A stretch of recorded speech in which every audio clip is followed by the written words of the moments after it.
গীতা পাঠের ষষ্ঠ অধ্যায়ে ধ্যান যোগে ৩৮ নম্বর শ্লোক। হরে কৃষ্ণ। কচ্চিন্ন ভয় বিভ্রষ্টচি না ভ্রমিব নশ্যতি অপচিষ্ট মহাভাব বিমূঢ় ব্রহ্মণপতি।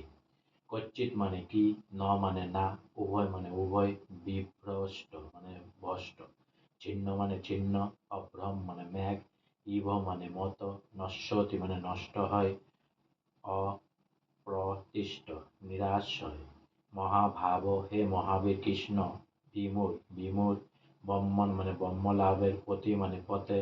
অনুবাদ: হে মহাভাব কৃষ্ণ, কর্ম যোগ হতে ভ্রষ্ট ব্যক্তি ব্রহ্ম লাভের পথ থেকে বিমূঢ় হয়ে যে আশ্রয়হীন হয়ে পড়ে, সে কি ছিন্ন মেঘের মতো একেবারে নষ্ট হয়ে যাবে? তাৎপর্য: দুইটি পথ ধরে এগোনো যায়। যারা বিষয়াসক্ত তারা পরমাত্ম নিয়ে মাথা ঘামায় না, তাই তারা অর্থনৈতিক উন্নতি সাধন করে জড় বিষয় ভোগ করতে তৎপর, অথবা যথোচিত কর্ম অনুষ্ঠান করার মাধ্যমে স্বর্গলোকে উত্তীর্ণ হওয়ায় প্রয়াসী।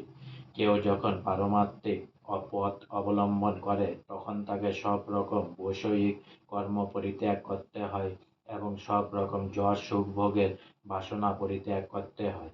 এই পরমার্থ সাধনে তিনি যদি সফল না হন, তখন আপাত দৃষ্টিতে মনে হয় যে তিনি দুই দিগই হারালেন। তিনি যশ সুখ ভোগ করতে পারলেন না, আর পারমার্থিক সিদ্ধিও লাভ করতে পারলেন না। তিনি যেন বায়ু তাড়িত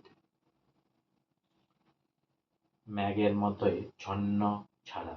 আকাশে অনেক সময় এক টুকরা মেঘ একটি ছোট মেঘ থেকে সরে গিয়ে একটি বড় মেঘের দিকে এগিয়ে যায়, কিন্তু সে যদি সেই বড় মেঘটির সঙ্গে যুক্ত হতে না পারে, তাহলে সে বায়ুর দ্বারা বিতাড়িত হয়ে অসীম আকাশে হারিয়ে যায়। ব্রহ্মণপতি কথাটির অর্থ হচ্ছে পরমাত্ম সাধনের পথ, যার অনুশীলনের ফলে উপলব্ধি হয় যে জীবের প্রকৃত স্বরূপ হচ্ছে তার আত্মা।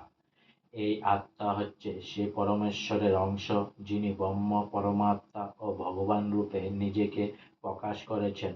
ভগবান শ্রীকৃষ্ণই হচ্ছেন পরম তত্ত্বের পূর্ণ প্রকাশ।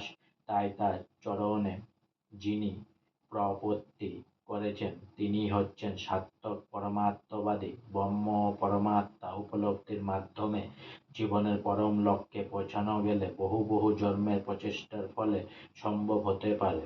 বুঝজনাং জন্ম নামন্তে।